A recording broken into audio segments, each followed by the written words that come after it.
ও আচ্ছা, দাজ্জাল কি মানুষ না জিন নাকি? দাজ্জাল কে? এটা ফেরেশতা নাকি জিন না মানুষ? কি এটাও একটা প্রশ্নের বিষয়। কিভাবে দেখুন, আল্লাহর নবী সাল্লাল্লাহু আলাইহি ওয়াসাল্লাম বলছেন, নূহ আলাইহিস সালামের সময়ও নূহ আলাইহিস সালাম তার কওমকে দাজ্জাল সম্পর্কে সতর্ক করেছেন। তার মানে পৃথিবীর সূচনা থেকে সে পৃথিবীতে ছিল এবং সে বের হবে শেষ জামানায়, এবং বের হয়ে সে তার অনুসারীদেরকে নিয়ে বিশ্বটাকে শাসন করবে। তার মানে অনেক লম্বা একটা হায়াত সে পেয়েছে। কোন জাতি এত লম্বা হায়াত পায় বলেন তো? কোন জাতি মানব জাতিকে এত লম্বা হায়াত পায়? এই একটা মিস্টেরিয়াস ক্যারেক্টার দাজ্জাল। সে কি?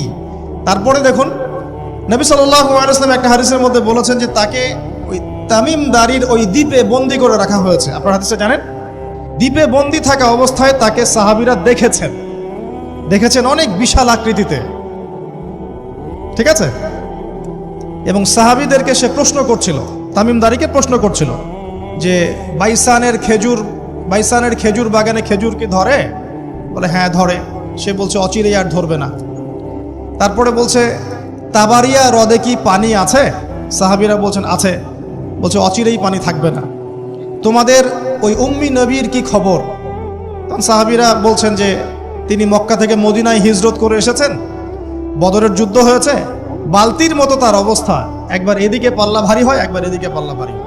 মানে বদরে জিতেছেন, উহুদে বিপর্যস্ত হয়েছেন।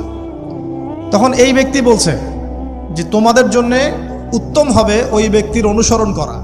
দাজ্জাল এই কথা বলছে, তোমাদের জন্য উত্তম হবে ওই উম্মি নবীর অনুসরণ করা। সাহাবীরা জিজ্ঞাসা করছেন আপনি কে? তো সে বলছে যে আমি হচ্ছি দাজ্জাল।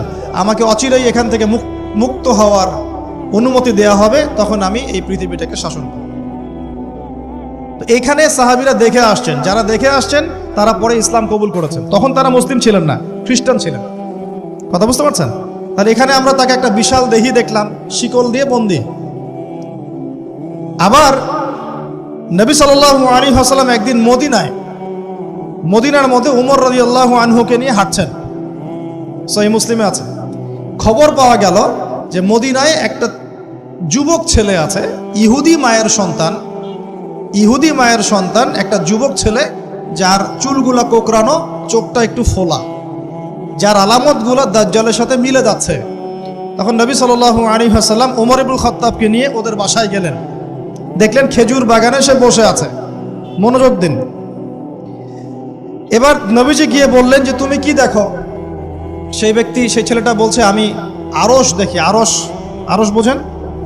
সিংহাসন। কোথায় তোমার আরশ? সেই ছেলে বলছে পানির উপরে। কোথায়? পানির উপরে। নবীজি বলছেন তুমি তো তাহলে শয়তানকে দেখো। নবীজি বলছেন তুমি কি বিশ্বাস করো যে আমি শেষ নবী? সেই ছেলে বলছে আপনি কি বিশ্বাস করেন যে আমি নবী? কি বুঝতে পারছেন কথা আমার? নবীজি বলছেন তুমি কি বিশ্বাস করো যে আমি শেষ নবী?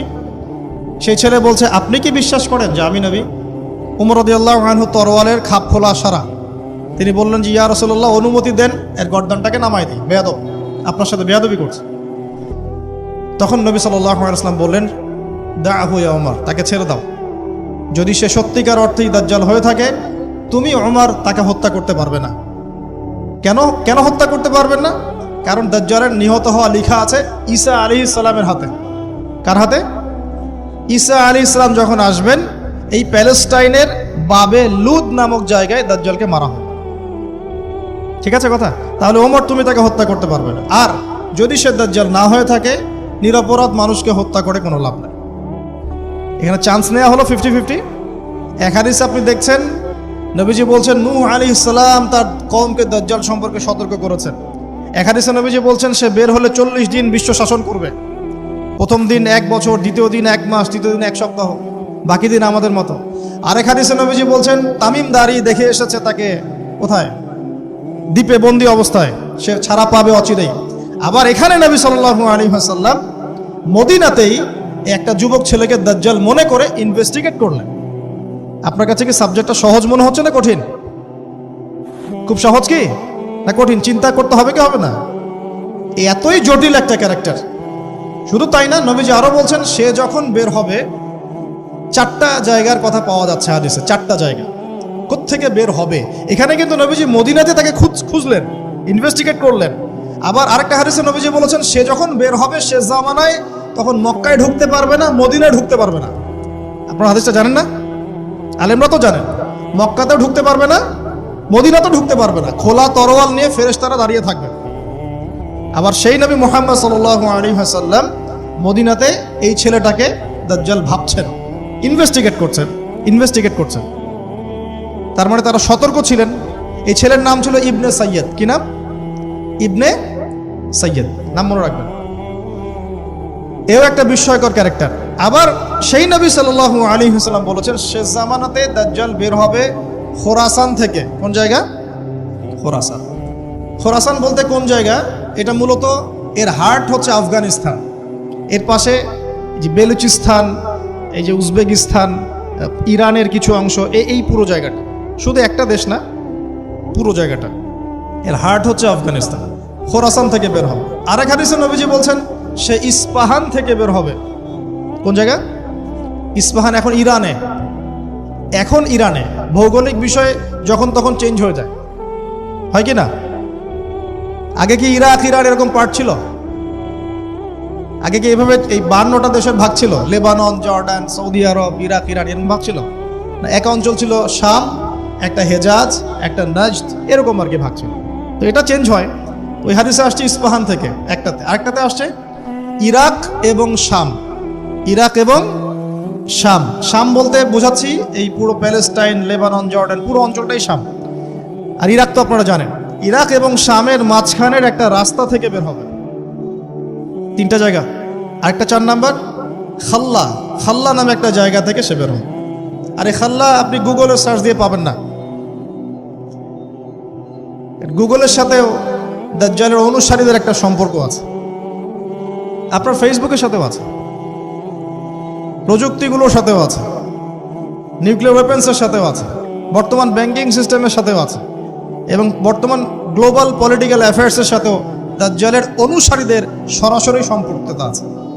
আমি বলি নাই দাজ্জালের সম্পৃক্ততা আছে, দাজ্জালের অনুসারীদের সরাসরি সম্পৃক্ততা আছে। এটা বোঝার জন্য আপনাকে সূরা কাহাফ পড়তে হবে। কেন সূরা কাহাফ? কারণ সূরা কাহাফ পড়লে আল্লাহ আপনার ভিতরের চোখ খুলে দিবেন ইনশাআল্লাহ। এখন আপনার ভিতরের চোখ বন্ধ। কেন বন্ধ? বিকজ আপনি প্রত্যেক জুমায় সূরা কাহাফ পড়ছেন না। যখন প্রত্যেক জুমায় সূরা কাহাফ অর্থসহ পড়বেন বা অ্যাটলিস্ট তেলাওয়াত করবেন, দেখবেন ইনশাআল্লাহ আল্লাহ আপনার ভেতরের চোখ খুলে দিবেন। তো দাজ্জাল সাবজেক্টটা কি জটিল মনে হচ্ছে না সহজ মনে হচ্ছে? জটিল। এখন এত জটিলতায় আমরা গেলাম না, আমরা সহজ জায়গায় থাকি। সহজ জায়গাটা হচ্ছে সে বিশ্বটাকে শাসন করবে, এবং ন্যায় বিচারের ভিত্তিতে শাসন করবে কি? উত্তর না, সে সারা বিশ্বে ফিতনার ফাসাদ সৃষ্টি করবে। যারা তাকে ফলো করবে সে তাদেরকে সমৃদ্ধি দিবে, যারা তাকে ফলো করবে না সে তাদেরকে দুর্ভিক্ষ দিবে। বলা হচ্ছে সে খোদা দাবি করবে, সে নিজেকে খোদা দাবি করবে, বলবে আমি মাসিহ। আমি কি? মাসিহ মানে ত্রাণকর্তা। তার মূল কাজটা তাহলে জুলুমের ভিত্তিতে সারা বিশ্বটাকে শাসন করা। এই তো, সে খোদা দাবি করবে। আপনি যদি মেনে নেন তাহলে তার জান্নাতে ঢুকবেন, যদি না মানেন তাহলে তার জাহান্নামে ঢুকবেন।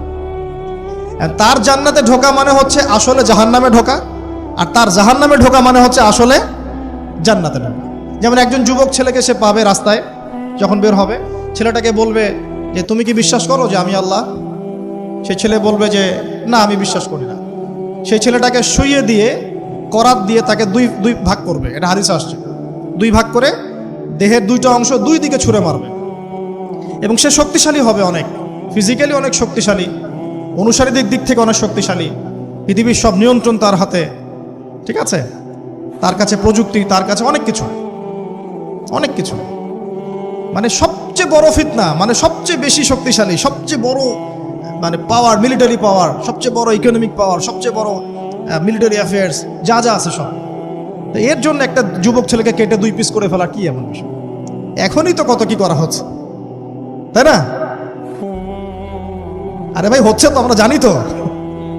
এই যে আমাদের প্যালেস্টাইনের একটা বাবাকে দেখলাম, যে ছেলের শুধু হাত আর পা নিয়ে কান্নাকাটি করছে, মাথা নাই, বডি খুঁজে পাওয়া যাচ্ছে না। তো এখনই তো অনেক কিছু করছে ওর অনুসারীরা। তো সে যখন বেরোবে একটা যুবককে 2 পিস করে ফেলা কোনো বিষয়?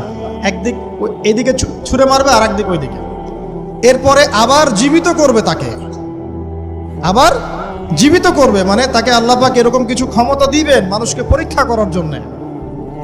জীবিত করার পরে বলবে, আমি তোমাকে মৃত্যু দেওয়ার পর জীবিত দিলাম, এখন কি জীবন দিলাম, এখন কি তুমি বিশ্বাস করো যে আমি আল্লাহ?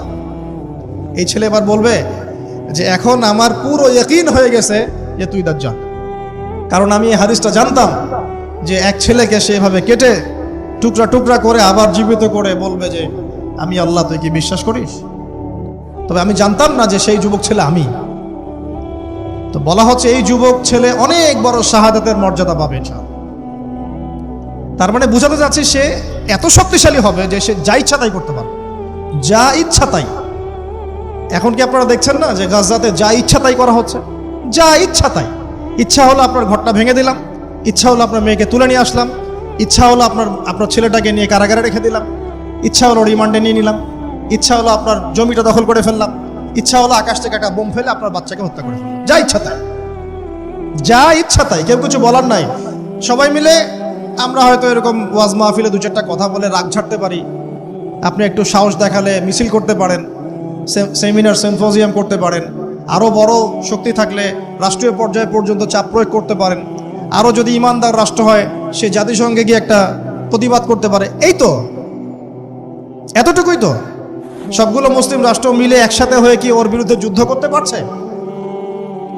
সবগুলো মুসলিম রাষ্ট্র দরকার নাই, অ্যাটলিস্ট 2টা 4টা 5টা 10টা মুসলিম রাষ্ট্র কি একত্রিত হয়ে ওর বিরুদ্ধে যুদ্ধ করতে পারছে? তাহলে যা ইচ্ছা তাই সে করছে না। এবং এত মানবতা বিরোধী অপরাধ করার পরেও বড় বড় পশ্চিমা country, specially United state of America এসে বলে দিবে যে আমি আমার মিত্রর পাশে আছি, যা ইচ্ছা তাই করুক, আমি ওর পাশে আছি। এবং কথাগুলো তারা খুব ঠান্ডা মাথায় বলে, আমাদের মতো ওই যে পলিটিক্যাল চিল্লা ফেল্লা করে কথা বলে। আমরা ওয়াজ মাহফিলে যে একদম চিল্লা চিল্লি করে গলা ফাটায় ফেলে দিই একদম, হ্যাঁ, মানুষের আবেগ বুঝে ওয়াজ করি, মানুষের আবেগ বুঝে ওয়াজ করি। জোরে জোরে বললে মানুষ জোরে জোরে ঠিক বলবে, আমার ভিউ বাড়বে। আদতে এগুলো কথা বলার আদব না, এগুলো কিন্তু কথা বলার আদব নয়। এখন বিষয়টা দেখুন, ঠান্ডা মাথায় বলে দিবে আমরা আমাদের মিত্রের পাশে আছি, তাহলে ও যা ইচ্ছা তাই করছে না? একটা ছোট রাষ্ট্র যদি যা ইচ্ছা তাই করতে পারে, দাজ্জাল করতে পারবে না? তাই মনে হয়? এখন সে এভাবে বিশ্বটাকে শাসন করবে। আপনি যদি মেনে নেন তাহলে আপনি সমৃদ্ধি পাবেন, না মানলে আপনাকে দুর্ভিক্ষ দিয়ে দিবে। একটা কওমের পাশ দিয়ে যাবে, বলবে তোমরা কি বিশ্বাস করো যে আমি আল্লাহ? বলবে হ্যাঁ বিশ্বাস করি। ব্যাস, এদেরকে সমৃদ্ধি, সোনা দানা হীরা জহরত যত খাজানা খনি আছে দিয়ে দিবে। একটা কওমের পাশ দিয়ে যাবে, বিশ্বাস করো আমি আল্লাহ, সে বলবে না আমরা বিশ্বাস করি না, তার ইমানদার। ওদের উপর বৃষ্টি বন্ধ হয়ে যাবে, দুর্ভিক্ষ। এখন দুর্ভিক্ষ, বৃষ্টি বন্ধ হওয়া ইত্যাদির অনেক ব্যাখ্যাও আছে। মূল কথাটায় আসেন, সে যদি বিশ্বটাকে শাসন করতে চায় তার অনুসারীর দরকার আছে কি নাই? আছে না নাই? আচ্ছা, এবার একটু ভালো করে বোঝেন। মনে করেন আপনার নাম হচ্ছে আমাদের আব্দুল্লাহ ভাই, মনে করেন, বা আব্দুর রহমান, ঠিক আছে? আব্দুর রহমান ভাই আমাদের মনে করেন যে বিশ্বটাকে শাসন করতে চায়। তাহলে ভাই আপনি বলেন তো, এই বিশ্বের অর্থনীতি আপনার নিয়ন্ত্রণ করতে হবে কি না? হবে না? হবে না? না নিয়ন্ত্রণ করে কি আপনি বিশ্ব শাসন করতে পারবেন? আচ্ছা, আপনাকে বিশ্বের এই পুরো গ্লোবাল অ্যাফেয়ার্স, পলিটিক্যাল অ্যাফেয়ার্সগুলো নিয়ন্ত্রণ করতে হবে কি না? হবে কি হবে না? আচ্ছা, আপনাকে বিশ্বের মিডিয়াগুলো নিয়ন্ত্রণে রাখতে হবে কি না? হবে কি না? আপনাকে বিশ্বের বড় বড় অস্ত্রশস্ত্রগুলো নিজের করে মজুত করতে হবে কি না? বিশ্বের সবচেয়ে দামি বিষয়গুলো যেমন অয়েল, গোল্ড, সিলভার, পেট্রোডলার, এগুলো আপনার নিয়ন্ত্রণে থাকতে হবে কি না? থাকতে হবে। আচ্ছা, বিশ্বের অর্থনীতি থেকে শুরু করে, রাজনীতি থেকে শুরু করে, সমরনীতি থেকে শুরু করে, মিডিয়া, প্রযুক্তি, এগুলো আপনার নখদর্পণে থাকতে হবে কি না? তার মানে দাজ্জাল যদি বিশ্ব শাসন করতে চায় তাকে এই প্রত্যেকটা বিষয়কে নিয়ন্ত্রণ করতে হবেই। এখন আমার প্রশ্ন, সে কাদেরকে নিয়ে বিশ্ব শাসন করবে? উত্তরটা হাদিস থেকে নিয়ে নেবেন। নবী সাল্লাল্লাহু আলাইহি ওয়াসাল্লাম বলেছেন, সে ইহুদিদেরকে নিয়ে বিশ্ব শাসন করবে। মুসলমানদেরকে নিয়ে না, বৌদ্ধদেরকে নিয়ে না, খ্রিস্টানদেরকে নিয়ে না, অন্য কাউকে নিয়ে না। কাদেরকে নিয়ে? এমনকি ইস্পাহান যে শহরটার কথা এসেছে, ওই জায়গাটার থেকেও 70,000 ইহুদি তার সাথে যোগ দিবে। কত হাজার? আরো যোগ দিবে এক শ্রেণীর মেয়ে। এক শ্রেণীর মেয়ের কথা আসছে, যাদেরকে আপনি ঘরে রাখতে পারবেন না, তাদের বাবা, ভাই, স্বামী মিলেও ঘরে বেঁধে রাখতে পারবে না, ছুটে ওর সাথে যোগ দিবে। এক শ্রেণী হচ্ছে ইহুদিরা, এক শ্রেণী এরকম মেয়েরা, আরেক শ্রেণী হচ্ছে কিছু মুনাফিক, যার অন্তরে সামান্য পরিমাণ নেফাকিও থাকবে, সেও শেষে ওর সাথে গিয়ে যোগ দেবে। মূল যোগ দিবে কারা তাহলে? মূল বাহিনীটা কাদেরকে নিয়ে গঠিত বলেন? আচ্ছা, এখন আপনি আমাদেরকে বলেন, এবার আমার দিকে তাকান, ফোকাস করেন, এখান থেকে আমরা আস্তে আস্তে আস্তে আস্তে একটা কনক্লুশনে আসবো। দাজ্জালের ক্যারেক্টার বুঝেছেন, ওর ফাংশনটা কি সেটাও বুঝেছেন, কাদেরকে নিয়ে বিশ্ব শাসন করবে সেটাও জানলেন। এখন একটু লক্ষ্য করে দেখেন, আপনাকে আমি 2000 বছরের ইতিহাস এই 20 মিনিটে বলে শেষ করে দেব। কত হাজার বছর? 2000 বছর। ইহুদি কারা? ইহুদি আর বনু ইসরাইল কি এক? উত্তর না। ভালো করে কথাগুলো শোনেন, এগুলো বই পড়তে অনেক সময় লাগবে আপনার, এবং ঘাটাঘাটি করতে অনেক সময় লাগবে, খুব অল্প সময় বুঝে নেন। ইহুদি বনু ইসরাইল এক নয়। বনু ইসরাইল কাদেরকে বলা হয়? ইব্রাহিম আলাইহিস সালামের ছেলে, এক ছেলের নাম ইসমাইল, এক ছেলের নাম ইসহাক। ঠিক আছে? ইসমাইল আলাইহিস সালাম থাকেন মক্কায়, সেখানে তাকে কেন্দ্র করে একটা সভ্যতা। এই বংশে সর্বশেষ নবী মুহাম্মদ সাল্লাল্লাহু আলাইহি ওয়াসাল্লামের জন্ম। তার মানে আমরা বনু ইসমাইল। আমরা কারা?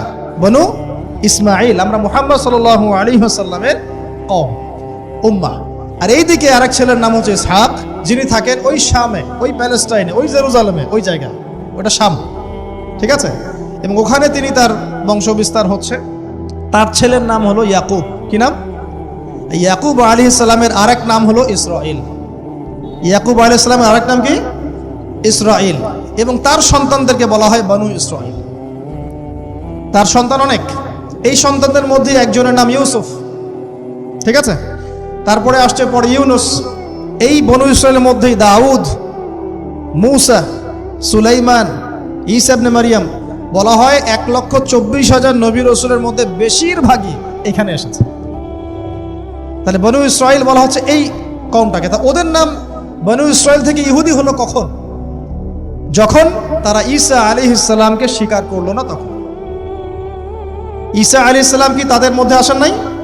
সেই ঈসা আলাইহিস সালামকে যখন তারা অস্বীকার করলো, তখন তাদের নাম আল্লাহ পাক এই বনু ইসরাইল থেকে পরিবর্তন করে হাদু দিয়েছেন কোরআনে। কুল ইয়া আইয়ুহাল্লাযীনা হাদু ইন যাআমতুম আন্নাকুম আউলিয়াউ লিল্লাহি মিন দুনিন নাস ফাতামান্নাউল মাউত। আছে না কোরআনে? অনেক জায়গা আছে। আল্লাহ পাক তখন তাদেরকে আর বনু ইসরাইল বলছেন না, বলছেন ইয়াহুদ। কি বলছেন? এই যে নাম আসলো ইহুদি। তো বনু ইসরাইল এবং ইহুদি এক নয়। বনু ইসরাইলরা ভালো ছিল এবং তারা ওই সময়কার মুসলিম ছিল। যখন তারা আল্লাহ পাকের আনুগত্য করেছিল, আল্লাহ পাক তাদেরকে সমৃদ্ধি দিয়েছিলেন, ঠিক আমাদের মতোই। আর যখন তারা আল্লাহ পাকের আনুগত্য করে নাই, পথভ্রষ্ট হয়ে যায়, আল্লাহ পাক তাদেরকে শাস্তি দিয়েছে। এক পর্যায়ে তারা যখন নবীদেরকে হত্যা করা শুরু করেছিল, অনেক নবীকে হত্যাও করেছে। যেমন জাকারিয়া আলাইহিস সালামকে তারা হত্যা করেছে, ইয়াহইয়া আলাইহিস সালামকে হত্যা করেছে। সূরা ইয়াসিন পড়ে দেখেন, ওখানে একই দিনে 3 জন নবীকে হত্যা করা হয়েছে। পড়ে দেখেন। তো মূল কথা হচ্ছে, নাম চেঞ্জ হলো কখন? যখন তারা সত্য থেকে পথভ্রষ্ট হয়ে গেল, ঈসা আলাইহিস সালামকে তারা অস্বীকার করলো, তখন আর বনু ইসরাইল নয়, ইয়াহুদ। এখন তাদের মধ্যে একজন অন্যতম নবী ছিলেন দাউদ আলাইহিস সালাম। কি নাম বলেন? নাম মুখস্থ করেন। তাদের নাম কি? আচ্ছা, দাউদ আলাইহিস সালাম ছোট, তখন 14-15 বছর বয়স হবে। আল্লাহ পাক মূসা আলাইহিস সালামকে বলেছিলেন, তুমি তোমার সম্প্রদায়কে নিয়ে এই জেরুজালেমে যুদ্ধ করবে। কাকে বলেছেন? মূসা আলাইহিস সালামকে। তুমি মূসা আলাইহিস সালাম তোমার সম্প্রদায়কে নিয়ে এই জেরুজালেমে গিয়ে যুদ্ধ করো। ওখানে আমালেকা নামে একটা সম্প্রদায় আছে, এরা খুবই শক্তিশালী, তবে তোমরা যদি ইমানদার হও তোমরা এর উপর বিজয় লাভ করবে। এর আগ পর্যন্ত এরা কিন্তু ওখানে ঢুকতে পারে নাই। কথা বুঝতে পারছেন? আল্লাহ পাক শর্ত দিলেন, যদি যুদ্ধ করে জয় করতে পারো তাহলে তোমাদের এই জায়গাটা তোমাদের। তো মুসা আলাইহিস সালাম বললেন তার কওমকে, চলো যুদ্ধ করি। তো মুসা আলাইহিস সালামের কওম বলছে, ইযহাব আনতা ওয়া রাব্বুকা ফাকাতিলা ওয়া ইন্না হাহুনা কাঈদুন। এই মুসা, তুমি যাও আর তোমার রব গিয়ে যুদ্ধ করো, আমরা এখানে বসে থাকলাম। কথা কি বুঝতে পারেন নাই? মানে এরা কোন কওম? ওই যে ফেরাউনকে ডুবে মরতে দেখেও বিশ্বাস করে না, বাছুর পূজা শুরু করে, আল্লাহ পাক একটার পর একটা নিদর্শন দেখান, তাও অস্বীকার করে। তাওরাত নিতে গিয়েছেন মুসা আলাইহিস সালাম, এসে দেখেন তারা বাছুর পূজা শুরু করেছে। মান্না সালোয়া আল্লাহ দিচ্ছেন, তাও অস্বীকার করে। মৃত থেকে জীবিত করেন, তাও অস্বীকার করে। শেষমেশ বলে বসলো যে, ইয়া মুসা লান নুমিনা লাকা হাত্তা নারাল্লাহ জাহরা। হে মুসা, আমরা তোমার প্রতি বিশ্বাস করব না যতক্ষণ আল্লাহকে সামনে দেখাচ্ছ আমাদের চোখ দিয়ে। এটা সেই জাত যে নবীদেরকে এত কষ্ট দিয়েছে। মুসা আলাইহিস সালাম যখন বললেন চলো, আল্লাহ পাক যুদ্ধের কথা বলেছেন, ওটা যুদ্ধ করে জয় করতে পারলে আমাদের হয়ে যাবে। তো বলছে ওখানে আমালেকা সম্প্রদায় আছে এত বড় শক্তিশালী, তুমি যাও, তোমার রব গিয়ে যুদ্ধ করো, আমরা এখানে বসে আছি।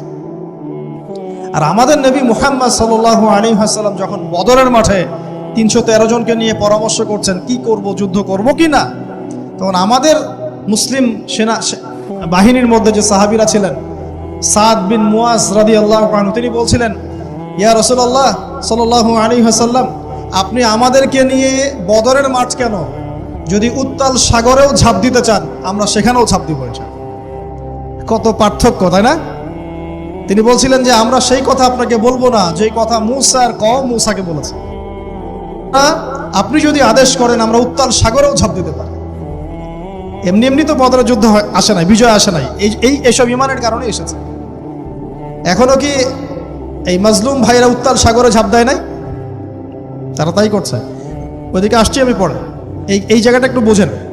তো যুদ্ধ তারা করলো না, যুদ্ধ করলো না। আল্লাহ পাক শাস্তি দিলেন। কি শাস্তি? 40 বছর আল্লাহ পাক ওদেরকে একটা জায়গায় ঘুরপাক খাওয়ানো শুরু করলেন। সকালে উঠে একটা পাহাড়কে কেন্দ্র করে ঘুরতো, সন্ধ্যায় এসে আবার সেই জায়গায় থেমে যেত। এটাকে বলা হয় তিহ উপত্যকার 40 বছরের শাস্তি। সূরা বাকারার মধ্যে দলিল আছে।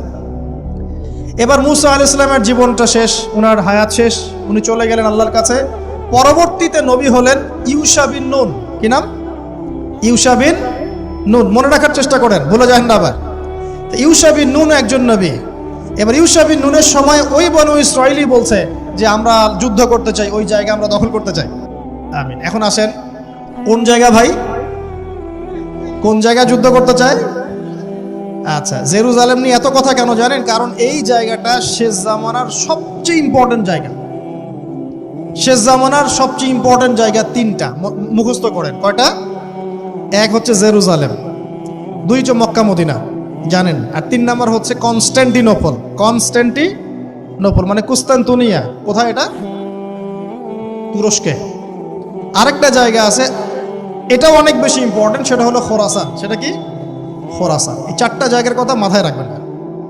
পুরো বিশ্বের এই প্রেক্ষাপট এই 4টা জায়গাকে কেন্দ্র করে ঘুরতে থাকবে, এবং এর সেন্টার হার্ট হচ্ছে জেরুজালেম। কারণ কিয়ামত ততদিন পর্যন্ত হবে না যতদিন এই জেরুজালেম মুসলিমদের দখলে না আসছে, এবং এই জেরুজালেম থেকে ইমামুল মাহদি ঈসা ইবনে মারইয়াম বিশ্ব শাসন না করছেন, ততদিন পর্যন্ত এই পৃথিবীতে কিয়ামত হবে না ইনশাআল্লাহ। বুঝতে পারছেন কথা? আচ্ছা, তো ইউশা বিন নুন এখন বলছেন যে আচ্ছা তোমরা তো আবার যুদ্ধ করতে যাচ্ছ, মুসা আলাইহিস সালামের সময় তো যুদ্ধ করতে বলা হয়েছিল, করো নাই।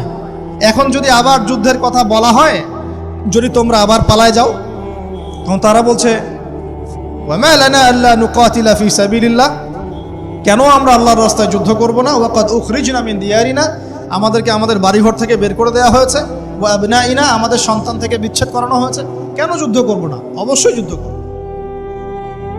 তো বলছি ঠিক আছে, তাহলে আমি আল্লাহর কাছে দোয়া করলাম। হ্যাঁ করেন। আল্লাহর কাছে দোয়া করা হলো, আল্লাহ পাক বললেন যা জিহাদ ফরজ করলাম, নাও যুদ্ধ করো। ওখানে কোন সম্প্রদায় আছে? আমালেকা, অনেক শক্তিশালী, অনেক বিশাল দেহে। এখন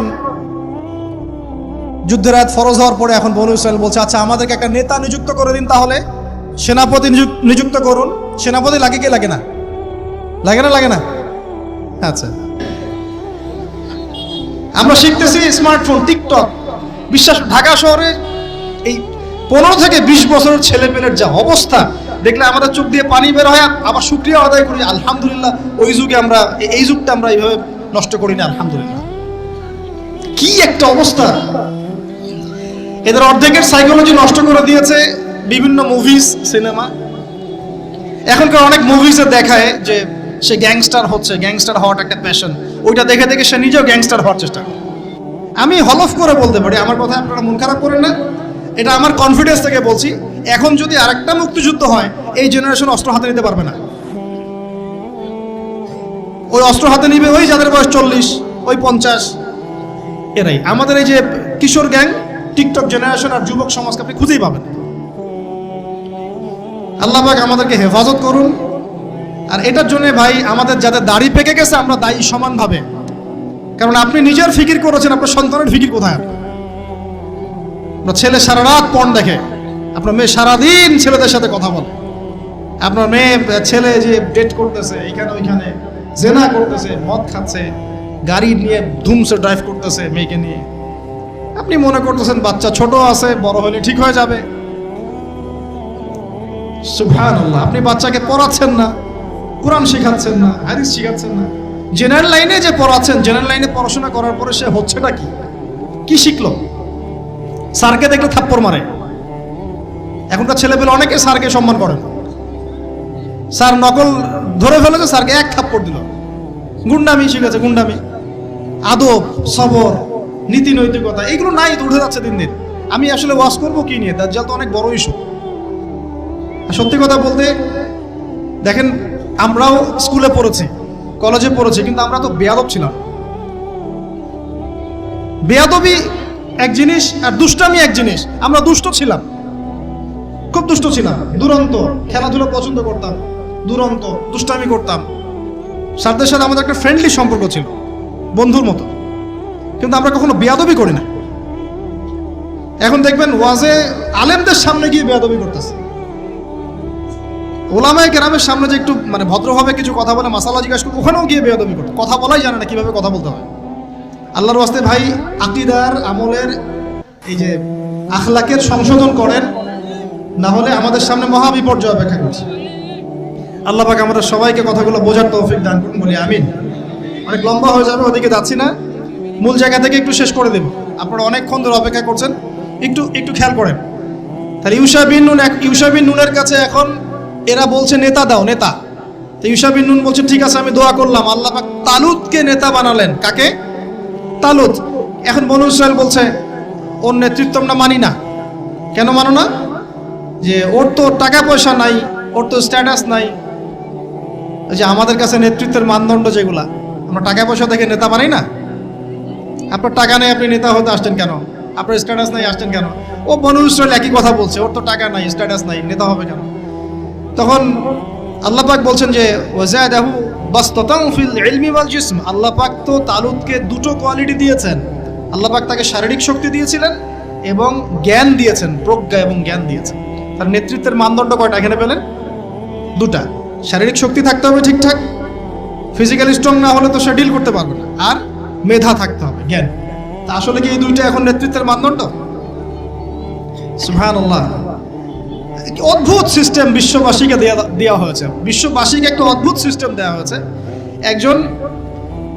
একজন মেজর, একজন কর্নেল, একজন বিসিএস ক্যাডার মানুষ এমন একজন মানুষকে স্যালুট করে যে মানুষটা অক্ষর জ্ঞান নাই, নামও স্বাক্ষর করতে পারে না, এবং সে বিভিন্ন জায়গায় দুর্নীতি করে আসছে, টাকা পয়সা লুটপাট করে আসছে। একজন বিসিএস ক্যাডার এবং একজন আর্মি অফিসার, একজন জেনারেল, একজন মেজর তাকে স্যালুট করতেছে। কি সিস্টেম! অথচ তার চাইতে এই ব্যক্তি নেতৃত্ব পাওয়ার অনেক বেশি যোগ্য। জ্ঞান তার আছে এবং শারীরিক শক্তি তার আছে, তার প্রশিক্ষণ আছে, সবকিছু তার মধ্যে আছে। কি সিস্টেম বিশ্ববাসীকে দেওয়া হয়েছে! সুবহানাল্লাহ। আমি ফিলোসফিও পড়েছি অনেকদিন। অ্যারিস্টটল এবং প্লেটোদের যুগে এটাকে বলা হতো দি কমিউনিটি অফ ফুলস। একটা পড়ে দেখবেন, স্যার সলিমুল্লাহর লেখা অনেকগুলো বই আছে, এর মধ্যে পড়ে দেখেন। মানে অজ্ঞতার একটা যুগ, অজ্ঞতার শাসন, অজ্ঞতার কমিউনিটি। বাদ দেন, এখানে ইউশা বিন নুন নেতৃত্ব দিলেন কাকে? তালুতকে। ওরা বললো মানি না। তো আল্লাহ পাক মনোনয়ন করেছেন, এখন না মানলে তোমরা আযাব ভোগ করবা। তারপরে তারা মেনে নিল, এবার যুদ্ধে যাচ্ছে। ওই জেরুজালেম মুক্ত করতে যাচ্ছে। যেই জেরুজালেম এখন তারা মুক্ত করতে চাচ্ছে, ওই জেরুজালেম তালুতের বাহিনী মুক্ত করতে যাচ্ছে। বলেন তো তালুত এবং বনু ইসরাইল তখন ভালো না খারাপ? ভালো না খারাপ? তারা কি মুসলিম না মুসলিম? তারা তখন মুসলিম না মুসলিম? মুসলিম। তারা তখন ইউসা বিন নুনের উম্মত, তার আগে ছিল মুসা আলাইহিস সালামের উম্মত। এবার তালুত বললেন যে আল্লাহ পাক তোমাদেরকে পরীক্ষা করবেন, সামনে নদী আছে, এই নদীর পানি পান করতে পারবে না, যদি পান করো তাহলে তোমাদের নাম কাটা, তোমরা আর যুদ্ধে অংশগ্রহণ করতে পারবে না। ফামান শারিবা ফালাইসা মিন্নি, যে ব্যক্তি এখান থেকে পানি পান করবে সে আমার অন্তর্ভুক্ত না। ওয়ামান লাম ইয়াতআমহু ফাইন্নাহু মিন্নি, যে ব্যক্তি এখান থেকে পানি পান করবে না সে আমার সাথে যুদ্ধে যেতে পারবে। ইল্লা বিগুরফাতিন বিয়াদি, মানে এক অঞ্জলি পানি শুধু পানি পান করতে পারবে, এক অঞ্জলি পানি, এতটুকু, এর বেশি না।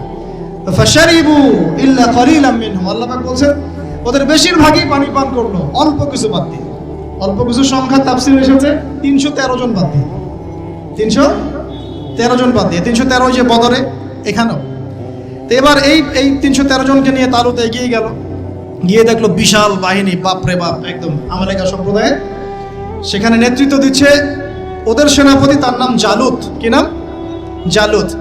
এবং এই জালুতের বাহিনী দেখে মুসলিম বাহিনী বলছে যে লা তাকাতা লানা বিজালুতি ওয়া জুনুদি, এই জালুতের বাহিনীর সাথে পেরে ওঠার ক্ষমতা তো আমাদের এখন হবে না। কিন্তু যারা ভেবেছিল যে আল্লাহর সাথে সাক্ষাৎ করতে হবে, যাদের ঈমান দৃঢ় ছিল, তারা বলেছিল কাম মিন ফিআতিন কলিলাতিন গালাবাত ফিআতান কাসীরাতান বিইذনিল্লাহ, তোমরা ভয় পেও না, আল্লাহর হুকুমে বহু ছোট ছোট দল বড় বড় দলের উপর বিজয় লাভ করেছে। এটা তারা বলে একটা দোয়া করলো, এই দোয়াটা শিখে নেবেন। তারা একটা দোয়া করলো, তারা বলল রব্বানা আফরিগ আলাইনা সাবরান ওয়া সাব্বিত আকদামানা ওয়ানসুরনা আলাল কওমিল কাফিরিন। আর আল্লাহ পাক বলেন ফাহাজামু বিইذনিল্লাহ, আল্লাহ পাকের হুকুমে তারা এই মাত্র 313 জন নিয়েই জালুতের বিশাল বাহিনীকে পরাজিত করে। বুঝতে পারছেন? এবং এই বাহিনীতে দাউদ আলাইহিস সালামও ছিলেন, তখন তিনি ছোট। এই জালুতকে হত্যা করেছে দাউদ আলাইহিস সালাম। হ্যাঁ, ওয়াকাতালা দাউদ জালুত, দাউদ আলাইহিস সালাম জালুতকে হত্যা করলেন। কিভাবে হত্যা করলেন সেটা আসছে যে এই গুলতি নিক্ষেপ করেছিল দাউদ আলাইহিস সালাম, আর তার চোখে গিয়ে লাগে জালুতের, এতেই জালুত মারা যায়। তো এখন মূল কথাটা হচ্ছে, দেখুন এই বনু ইসরাইল এই যুদ্ধে জয়লাভ করে এই বাইতুল মুকাদ্দাস বা জেরুজালেম জয় করলো। এই যে তারা প্রথমবার এখানে ঢুকলো, এর আগ পর্যন্ত কিন্তু ঢুকতে পারে না। এবার আল্লাহ পাক তাদেরকে বললেন তোমরা এখানে যদি আমার আদেশগুলো মেনে চলো, এই জায়গা তোমাদেরই, তোমরা এখানে থাকবে, কিন্তু যদি তোমরা আদেশ না মানো, আমার বিরুদ্ধাচরণ করো, তোমাদেরকে এখান থেকে বের করে দেব। আর আল্লাহ পাক এটা বলেও দিলেন লা তুফসিদুন্না ফিল আরদি মাররাতাইন, তোমরা কিন্তু দুইবার সীমা লঙ্ঘন করবা, আমি কিন্তু সতর্ক করছি তোমাদেরকে। কয়বার? দুইবার। এবার দাউদ আলাইহিস সালামের সময় তারা খুব সুন্দর ছিল, একদম রুলিং স্টেট। বলা হয় যে দাউদ আলাইহিস সালামের সময় তারা ওই জেরুজালেম থেকে বিশ্বকে শাসন করেছে। ঠিক আছে? দাউদ আলাইহিস সালামের পরে আসলো তার ছেলে সুলাইমান, নাম কি? সুলাইমান আলাইহিস সালাম। এই সময় আরো সমৃদ্ধি লাভ করলো, এত সমৃদ্ধি যে বাতাসের উপর নিয়ন্ত্রণ। জিনরা ডুবুরির কাজ করে পাথর এনে দেয়, জিনরা ডুবুরির কাজ করে মণিমুক্তা এনে দেয়। জিনদেরকে দিয়ে এই যে বাইতুল মুকাদ্দাস তিনি নির্মাণ করালেন আবার, তাই না? এই যে বাইতুল মুকাদ্দাসের কথা বলছি। তারপরে বাতাসকে যদি বলেন এখান থেকে আমাকে নিয়ে যাও, 1 মাসের পথ এক বেলায় চলে যাচ্ছে। পিঁপড়া হাঁটছে, সুলাইমান আলাইহিস সালাম পিঁপড়ার ভাষা বোঝেন, পাখির ভাষা বোঝেন, তারা তেলাওয়াত করেন, মাছ এসে তেলাওয়াত শুনে। মানে এমন একটা সভ্যতা, এই সভ্যতা পৃথিবীতে আসেনি কখনো। এবং আপনি যতই সায়েন্স এন্ড টেকনোলজির কথা বলেন না কেন, এই লেভেলে আপনি যেতে পারবেন না, কখনো পারবেন না। কারণ সুলাইমান আলাইহিস সালাম একটা দোয়াও করেছিলেন, রব্বি হাবলি মুলকান, আল্লাহ আমাকে এমন রাজত্ব দান করো, লা ইয়ামবাগি লি আহাদ, যেমন রাজত্ব আপনি কাউকে দেন নাই কখনো। পৃথিবীর ইতিহাসে সুলাইমান আলাইহিস সালামের মতো রুলিং স্টেট কোনোদিনও ছিল না, আসবেও না। তো সুলাইমান আলাইহিস সালাম এবং তার অনুসারীরা তখন ভালো ছিলেন এবং জেরুজালেম থেকে তারা বিশ্ব শাসন করেছেন। এবার শুরু হলো তারপরে এদের অধঃপতন শুরু হতে হতে এমন একটা জায়গায় চলে গেল যে জেনা, এই মদ খাওয়া, এই সুদ খাওয়া, এই মানুষকে হত্যা করা, এমনকি নবীদেরকে হত্যা করা, এমন কোনো পাপ নাই করতে বাকি রাখলো না। এমন কোনো পাপ নাই মানে নবীদেরকে পর্যন্ত জবাই করে হত্যা করেছে। আর কি কিছু বলতে হবে? আল্লাহ পাক ওই যে ওয়াদা করেছিলেন যদি ফাসাদ সৃষ্টি করো এখান থেকে বের করে দিব। এবার আল্লাহ পাক একটা বাহিনী পাঠালেন। এই বাহিনীটা পাঠিয়েছেন ইরাকের ব্যাবিলন থেকে। কোন জায়গা? ইরাকের ব্যাবিলন। এই বাহিনীর রাজার নাম ছিল নেবুজাদ নেজার। কি নাম বলেন? নেবুজাদ নেজার। সে ছিল মূলত অগ্নি পূজারী আর কি। তার একটা সভ্যতা, ব্যাবিলনের সভ্যতা। ব্যাবিলনের সভ্যতা কিন্তু অনেক প্রাচীন। এবার তারা গিয়ে কি করলো, এই বনু ইসরায়েল যারা পথভ্রষ্ট হয়ে গেছে এদেরকে এমন মায়ের ওখানে জেরুজালেমে গিয়ে একটা একটা করে সেখান থেকে ওরা বের করে দিল, দিয়ে ওদেরকে ওই জেরুজালেমের এই যে মসজিদ, ওখানকার ফল ফসল যা আছে সব ডিস্ট্রয়, ম্যাসাকার করে ফেলল। এখন ওরা যা করতেছে গাজার সাথে এরকম কাজ এর চেয়ে ভয়ঙ্কর। নেবুজাদ নেজার একটা একটা করে ধরে ধরে কেটে কেটে ফেলে। আর বাকি যারা বেঁচে ছিল এদেরকে দাস বানিয়ে শিকল দিয়ে পেঁচিয়ে ব্যাবিলনে নিয়ে গেল। তাহলে দেখেন, রুলিং স্টেট থেকে বনু ইসরাইল চলে আসলো এখন কোথায়? ব্যাবিলনে, দাসত্বের শৃঙ্খল। আর তাদের ওই ফকর থাকলো না, শেষ। কারণ আল্লাহ ওয়াদা করেছিলেন ভালো থাকলে ভালো থাকবা, খারাপ করলে খারাপ। যেমন আল্লাহ পাক আমাদের সাথে ওয়াদা করেছেন না, উম্মতে মুহাম্মাদি যদি আমার আনুগত্য করো, মুহাম্মদ সাল্লাল্লাহু আলাইহি ওয়াসাল্লামের আনুগত্য করো, তোমরাই বিশ্বের নেতৃত্ব দিবে। আর যদি না করো, ওই যে তোমাদের উপর কাফেরদেরকে চাপাই দেবে, তাই না? এখন এরকমই আল্লাহ পাকের সুন্নাত একদম সেম। ইতিহাস খালি ঘুরছে আর ঘুরছে, কখনো ওদের পাল্লায় কখনো আমাদের পাল্লায়। বিশ্বের ইতিহাসটা একদম প্যারালাল, খেয়াল করে দেখবেন। এবার এই ব্যাবিলনে চলে আসার পরে এরা দাস, কাজ করলে খাইতে পারে, না করলে খাইতে পারে না। দেখেন কোন জায়গা থেকে আল্লাহ কোথায় নিয়ে আসলেন। আজকে আমরা যে 1200 বছর ওয়ার্ল্ডটাকে শাসন করেছি, কেউ বিশ্বাস করবে এখন? আমরা যে মুসলিম উম্মাহ প্রায় 1200 বছর মুহাম্মদ সাল্লাল্লাহু আলাইহি ওয়াসাল্লামের পর থেকে এই বিশ্বটাকে আমরা শাসন করছি, এখন কেউ বিশ্বাস করবে? এখন যদি পশ্চিমারা বলে যে তোমাদেরকে স্যাংশন দিয়ে দিব, ব্যাস তখন আমাদের দেখা যায় যে সমস্যা হতে পারে। কেউ যদি বলে তোমরা যদি বাড়াবাড়ি করো টাকার মান কমে যাবে, আমরা বলি বাপরে বাপ, তাহলে তো বাড়াবাড়ি করা যাবে না। আমরা কি ওদের উপর রুল করতে পারি এখন? সরাসরি কথা বলেন না, পারি না। কিন্তু একসময় পারতাম। মানে ওরা জিজিয়া দিয়ে আমাদের দেশে থাকতো, জিজিয়া কর, ট্যাক্স দিয়ে আমাদের দেশে থাকতো। মুসলিম উম্মার যখন একটা ইউনাইটেড গ্লোবাল খিলাফা ছিল তখনকার কথা বলছি। তো এভাবে পালা বদল হয়। তো ওরা কখনো ভাবতে পারে নাই যে ব্যাবিলনে এসে এইভাবে জেলের জীবন কাটাতে হবে। কেন? অবাধ্যতার কারণ। এবার আল্লাহ পাক তাদেরকে আরেকটা সুযোগ দিলেন। কি দিলেন? আরেকটা সুযোগ দিলেন। ব্যাবিলনে বসে বসে ওরা আলোচনা করে যে আমাদের কিন্তু একজন মাসিহ আসবে। কে আসবে? মাসিহ মানে হচ্ছে ত্রাণকর্তা। এই মাসিহ যখন আসবে আমরা আবার সেই জায়গা ফিরে পাবো। কি করবো আবার? কোন জায়গা বলেন? কোন জায়গা? জেরুজালেম আবার ফিরে পাবো। বুঝতে পারতেছেন কি ভাই? আলোচনা একটু কঠিন আমি জানি, বুঝতে পারতেছেন কি? আচ্ছা, আমরা আবার জেরুজালেম ফিরে পাবো। তো ওরা এখন এগুলো আলোচনা করে যে আমাদের তাওরাতে লেখা আছে, আমাদের তালমুদে লেখা আছে, শেষে আমাদের একজন মাসিহ আসবে। ওই মাসিহ আসলে আবার ওই জায়গা আমরা ফিরে পাবো। তোমরা টেনশন করো না, হতাশ হয় না। আমরা যেমন বলি না যে এখন দুরবস্থা চলছে, তাতে কি আমাদের মাহদি আসবেন, ঈসা ইবনে মারইয়াম আসবেন, আবার আমরা খেলাফা ফিরে পাবো, বলি কি না? হাদিসে তো আছেও। তো ওরাও এরকম চর্চা করে। তো করতে করতে আল্লাহ পাক তাদের দিকে মুখ ফিরিয়ে তাকালেন, দয়া করলেন। দয়া করে আল্লাহ পাক মাসিহকে পাঠালেন। সেই মাসিহের নাম কি? ঈসা আলাইহিস সালাম। কিন্তু এই হতভাগা জাত ঈসা আলাইহিস সালাম যে তাদের মাসিহ, এটা তারা বিশ্বাসই করলো না, বরং তাকে জারদ সন্তান বলে গালি পর্যন্ত দিল। জানেন না, মারিয়াম আলাইহিস সালামকে বললো যে কোত্থেকে সন্তান নিয়ে আসছো? মনে আছে আপনাদের? নিজেদের মাসিহকে তারা চিনতে পারলো। ঠিক আমাদের উম্মতে মুহাম্মাদির মধ্যে এমন অনেক মুনাফিক থাকবে যারা ইমাম মাহাদিকে চিনতে পারবে না। দেখিয়েন, ওই সময় যখন মাহাদির বাহিনী বের হবে বলবে সন্ত্রাসী বের হয়েছে। ইমামুল মাহদি মানুষের মুখের ভাষায় কথা বলবেন না, অস্ত্রের ভাষায় কথা বলবেন। জি, হাদিসে স্পষ্ট আছে, লা তুকাতিলুনাল ইয়াহুদ, তোমরা অবশ্যই ইহুদদের সাথে যুদ্ধ করো। মুখ দিয়ে যুদ্ধ হয়। ওয়ালা তাকতুলুন্নাহুম, অবশ্যই ওদেরকে তোমরা হত্যা করো। এমনকি যদি গাছের পিছনেও, পাথরের পিছনেও কেউ লুকায়, পাথর গাছ কথা বলবে। হাত্তা ইয়াকুলুস শাজার, গাছ কথা বলবে গারগাত বাদ দিয়ে। ইয়া মুসলিম, হে মুসলিম, ইন্না ওয়ারাইল ইয়াহুদ তাআল ফাকতুলহু, আমার পিছনে ও লুকিয়ে আছে, আসো হত্যা করো। তো বাই দ্য ওয়ে, এখন আল্লাহ পাক রহম করলেন, মাসিহ পাঠালেন, চিনতে পারলো না, বিশ্বাস করলো না, তাকে জারদ সন্তান বলে গালি দিল। শুধু তাই না, ঈসা আলাইহিস সালামকে তারা হত্যার চেষ্টা পর্যন্ত করে না। হত্যার চেষ্টা তারা সূরা মাইদা নিসা পড়ে দেখেন, তারা বলে, ফখর করে বলে ইহুদিরা, ইন্না কাতালনাল মাসিহ ইবনে মারইয়াম, আমরা ঈসা আলাইহিস সালামকে হত্যা করেছি। রাসূলুল্লাহ যে আল্লাহর রাসূল ছিল, আল্লাহ বলছেন ওয়ামা কাতালুহু তারা তাকে হত্যা করতে পারে নাই। ওয়া মা সালাবুহু, তারা তাকে ক্রুশবিদ্ধ করতে পারে নাই। বাল রাফাআহু আল্লাহু ইলাইহি, বরং আল্লাহ পাক তাকে তার কাছে উঠিয়ে নিয়েছে।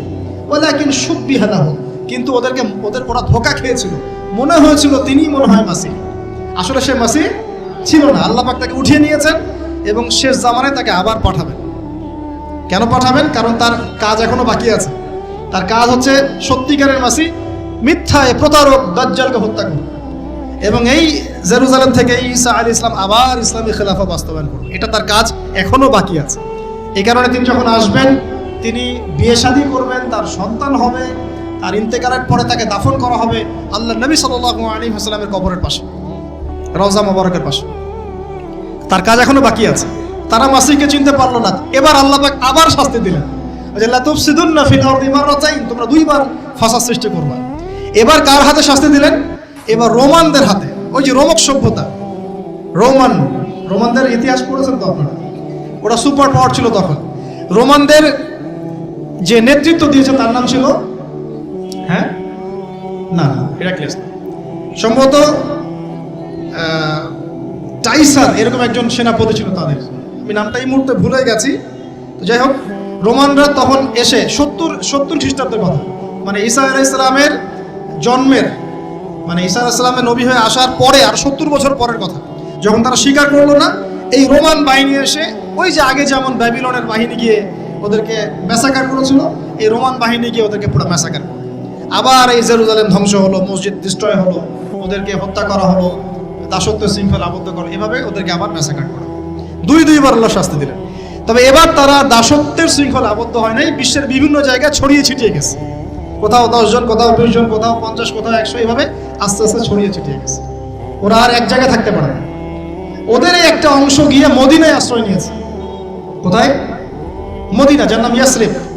ওই সময়কার কথা বলছি, কিন্তু প্রায় 1400 বছর আগের কথা বলছি আমি, 1500, 1000 বছর, 2000 বছর আগের কথা বলছি। মদিনায় আশ্রয় নিয়েছে 3টা গোত্র, বনু কুরাইজা, বনু কাইনুকা, বনু নাজির। আমার সাথে বলেন একটা, বনু কুরাইজা, বনু কাইনুকা, বনু নাজির।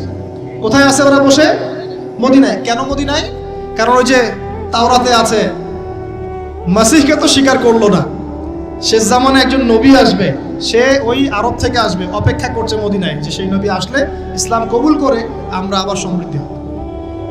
কথা বুঝতে পারছেন? তারা অপেক্ষা করছে ওখানে মুহাম্মদ সাল্লাল্লাহু আলাইহি ওয়াসাল্লামের জন্যই। আল্লাহর নবী আসলেন, 13 বছর মক্কায় দাওয়াতি কাজ করলেন, করে মদিনায় হিজরত করে গেলেন, তাদেরই দরজায় গেলেন, তাদের সাথে দেখা করলেন, তাদেরই কেবলায় 17 মাস নামাজ পড়লেন। তাদের কেবলা মানে বাইতুল মুকাদ্দাস, বা 16 মাস বা 17 মাস নামাজ পড়লেন।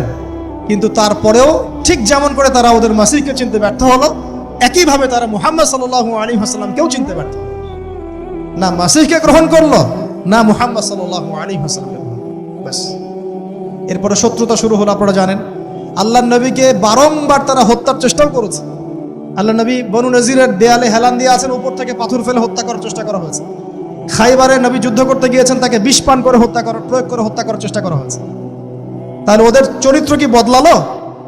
বদলিয়েছে? বদলায় নাই। আপনারা কি ওদের পটভূমি বুঝতে পারছেন, ইতিহাস? এবার নবী সাল্লাল্লাহু আলাইহি ওয়াসাল্লামকে আল্লাহ পাক যুদ্ধের আদেশ করলেন। আল্লাহ নবী সাল্লাল্লাহু আলাইহি ওয়াসাল্লাম একটা করে ইহুদি কওমের এগেইনস্টে যুদ্ধ করলেন, একটা করে। প্রথমে বনু কুরাইজা, বনু কাইনুকাকে বের করে দেওয়া হলো, তারপরে বনু নাজিরকে বের করে দেওয়া হলো, তারপরে বনু কুরাইজাকে বের করে দেওয়া হলো, সর্বশেষ খায়বারে গিয়ে একটা করে ইহুদিকে ওখান থেকে বের করে দেওয়া। 4টা গোত্রকে বের করা হয়েছে। প্রতিটা বাড়ি ওদের খেয়ানতের কারণে, মদিনা সনদের চুক্তি ভঙ্গ করার কারণে। ওদের চরিত্রটাই এমন ছিল। আমরা চুক্তিবদ্ধ ছিলাম যে আমরা তোমাদের সাথে যুদ্ধ করব না, তোমরা আমাদের সাথে যুদ্ধ করবে না, আমাদের শত্রুদের বিরুদ্ধে তোমরা তাদেরকে সাহায্য করতে পারবে না। কিন্তু এই ইহুদিরা কুরাইশদেরকে সাহায্য করে, ওদের সাথে আঘাত করে আমাদের বিরুদ্ধে গদ্দারি করেছে। এই কারণে আমরা কি জুলুম করেছিলাম? আল্লাহ পাক কি জুলুম করতে পারেন? এবার তাদেরকে বের করে শুরু দেয়াই হয় নাই। আমাদের নবী সাল্লাল্লাহু আলাইহি ওয়াসাল্লাম ইন্তেকালের কয়েকদিন আগে বলে গিয়েছিলেন, ইন্তেকালের কয়েকদিন আগে, যে আমার ইন্তেকালের পরে এই জাজিরাতুল আরব থেকে তোমরা ইহুদিদেরকে বের করে দিও। কে বলে গেছেন? আর সেই কওমের সাথে এখনকার মধ্যপ্রাচ্যের যে আরব কান্ট্রিগুলো আছে, এরা উপরে না, ভিতরে ভিতরে হাত পেতে আঘাত করে বসে আছে। সুবহান, লজ্জা আমাদের, লজ্জা, ধিক্কার আমাদের। ওদের ওদের প্রত্যক্ষ পরোক্ষ মদদে এই রাষ্ট্রটা টিকে আছে। চতুর্দিক থেকে 8-10টা মুসলিম কান্ট্রি মিলে যদি একত্রিত হয়, ওখানে থাকতে পারতো? তাই মনে হয়? মসনদের জন্যে, দুনিয়ার স্বার্থে, অর্থের স্বার্থে আমরা এই কাজগুলো করেছি, করে যাচ্ছি, এখনো করে যাচ্ছি। আতাতের হিস্ট্রি বলতে গেলে সারা রাত যাবে, আপনাদের ধৈর্য ধরতে পারবেন না। এই 1917-18 সালের দিকেও এই নাজদিরা, 1917-18 সালের দিকেও নাজদিরা এই ব্রিটেনের সাথে আতাত করে তুর্কিদের নিয়োজিত যে ইয়ারা ছিল, শাসকরা ছিল, তাদের বিরুদ্ধে বিদ্রোহ করে আরব রাষ্ট্র কায়েম করেছে।